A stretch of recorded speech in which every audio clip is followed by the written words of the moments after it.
You are staring at a monitor. It is 3:34 in the morning. The screen is casting a pale blue light across your face, and the number on it is $50 million. $50 million in Ethereum, moving into your wallet right now. And you didn't break a single law to take it. You used the system exactly as it was written. You followed the code. You did what the code said to do, and the code said, take it. But the people whose money that was, they don't care about the code. They care about the money. And by morning, your encrypted inbox is going to be full of messages from people who are going to describe in very specific detail what they want to do to whoever did this. You did this. You find Ethereum in its early days before the mainstream, before the commercials and the celebrity endorsements and the people on Twitter who became millionaires and then lost it all and then wrote books about it. You find it when it is still a white paper and a vision and a small community of people who genuinely believe they are building something that will change the world. Vitalik Buterin's idea is elegant. Not just digital money, smart contracts, code that executes automatically, code that cannot be corrupted,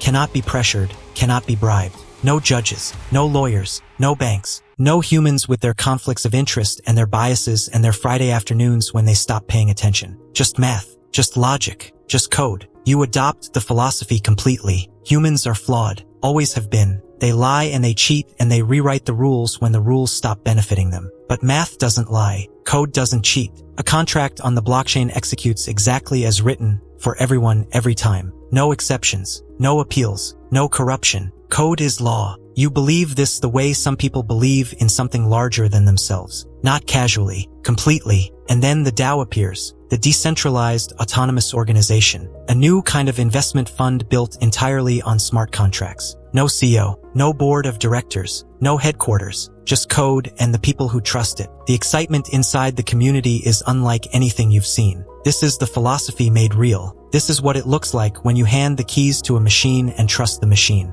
$150 million pours in. You watch it happen, and you feel something close to pride. The DAO raises $150 million in under a month. It is the largest crowdfund in history at the time. People who have been waiting for this moment, for proof that decentralization can work at scale, are watching the numbers climb and feeling like they are witnessing something historic. You decide to read the code, not because you're suspicious, because you're a purist. Because if you believe in this system, you should understand this system. You should be able to look at the architecture and see that it is sound. You start reading on a Thursday night. You make coffee. You open the repository. You begin. The contracts are long. Hundreds of lines of logic layered on top of each other, functions calling other functions, conditions nested inside conditions. The complexity is staggering. You keep reading. Somewhere around hour 3, the feeling in your chest changes. Not alarm. Not yet. Just something quieter. A shift from excitement to something more careful. The architecture is intricate, maybe too intricate. Systems this complex have edges. Corners where the logic folds over on itself. Places where two perfectly reasonable lines of code produce one completely unreasonable outcome. You keep reading. You find it in the split DAO function. It is not obvious. It is not a blinking red warning sign with a label that says catastrophic flaw. It is a sequence, a very specific sequence in the order that things happen. The contract sends ETH first. Then it updates the user's balance. You read that twice. You read it a third time. You get a piece of paper, old school, pen and paper. You write out the logic step by step the way you did in school when a math problem wasn't resolving and you needed to see each step individually. Step 1,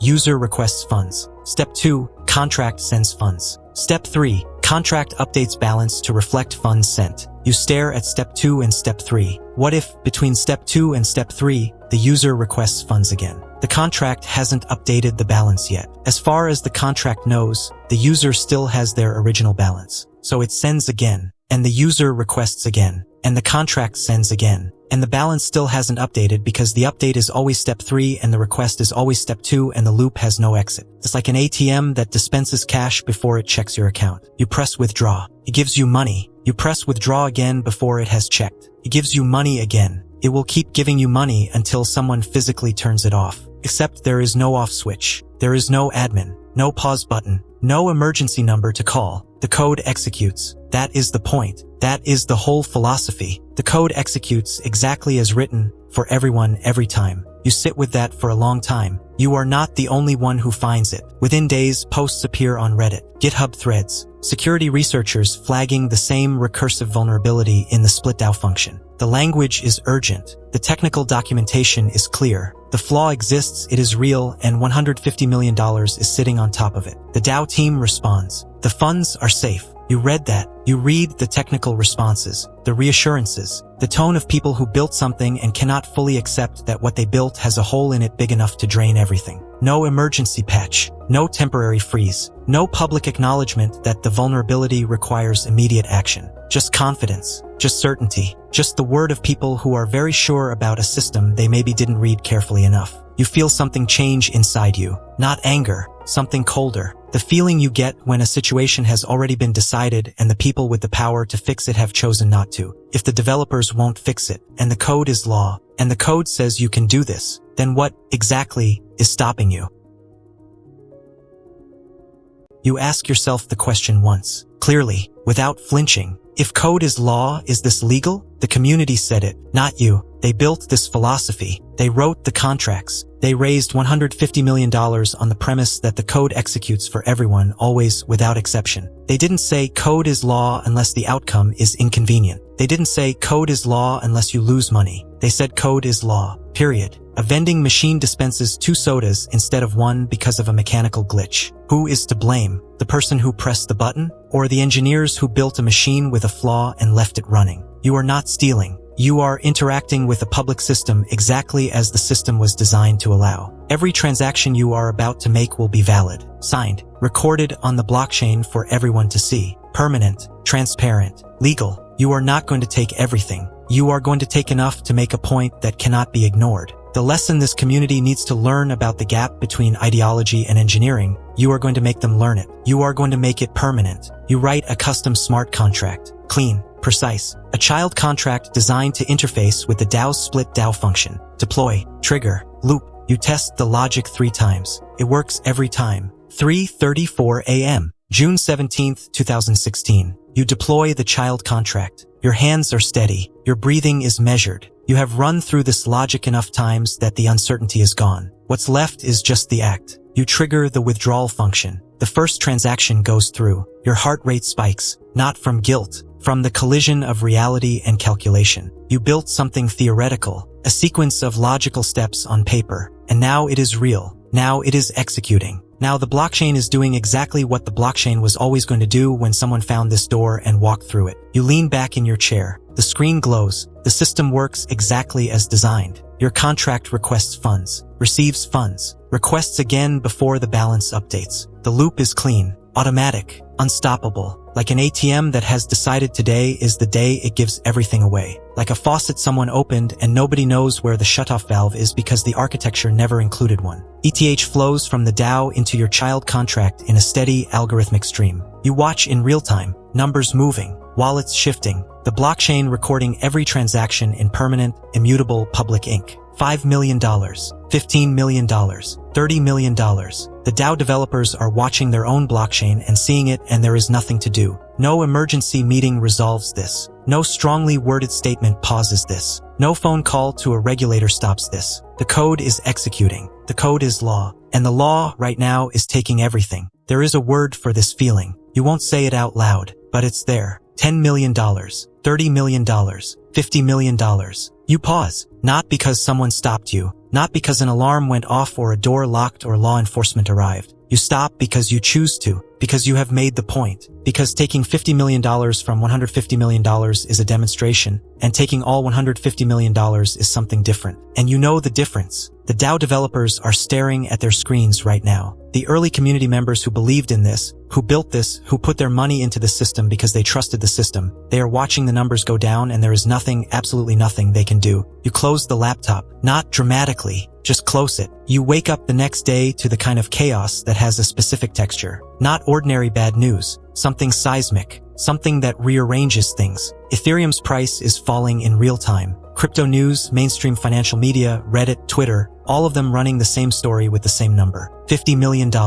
Drained. Gone. Legally. Technically. Irreversibly. 15% of all the Ethereum in existence is sitting in a locked child contract that only you control. You are invisible. Your name is nowhere. Your face is nowhere. Your location is nowhere, but your work is on every screen in the crypto world, documented on the blockchain for anyone who knows how to read it. The most public anonymous act in financial history. The death threats start arriving by afternoon. You write a letter, public, anonymous, calm. You cite the smart contract code. You quote the community's own philosophy back to them, word for word. Code is law. You explain, in careful technical language, that every transaction you made was valid, signed, and recorded on a blockchain that the community itself built to be immutable. You did not hack anything. You did not deceive anyone. You interacted with a public system using the rules that system made available. You threaten legal action against anyone who attempts to alter the blockchain to seize funds that are, under the terms of the contract, legitimately yours. You have just turned their religion into a weapon and pointed it directly at them. The Ethereum community tears itself apart over the next month. One side, rewrite history, fork the blockchain, act as if this transaction never happened, return the funds, save the investors, acknowledge that people matter more than code. Other side, absolutely not. If you rewrite the blockchain when the outcome is inconvenient, you have proven that the blockchain is not immutable. You have proven that the most powerful players can change the record when they want to. You have destroyed the entire premise of what you built. You watch this happen from a distance. Two camps. Genuine philosophical crisis. People who have dedicated years of their lives to this technology now face the question of whether that technology means what they said it means. You did not just take $50 million.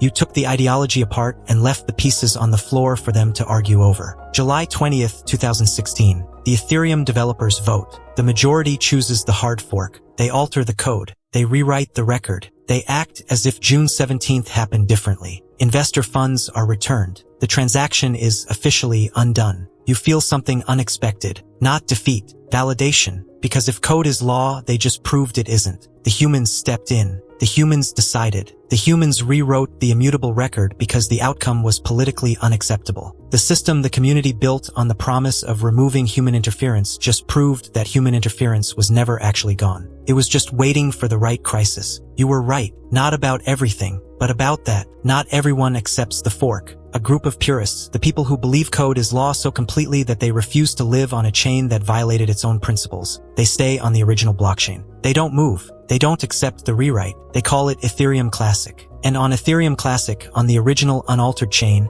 your transactions remain valid. Your split, your $50 million, all of it sitting in the child contract on a blockchain that refused to pretend it didn't happen. On this chain, in this parallel version of the same history, you won. You are holding millions of dollars in ETC. Legitimately, permanently, legally. A parallel reality where the rules meant what they said. Your name is still nowhere. Blockchain forensics teams are working on it. They are tracing wallet addresses and transaction patterns and timing correlations. The funds sit mostly dormant, occasionally moved in small amounts through mixers and bridges and privacy protocols that slow the trail to nothing. You live a normal life, a completely normal life. The same coffee, the same routines, the same conversations with people who have no idea that the person they're talking to moved $50 million through a smart contract loop at 3:34 in the morning while the entire crypto world watched helplessly. The money is there. The keys are yours. The blockchain remembers everything. Nobody knows your name.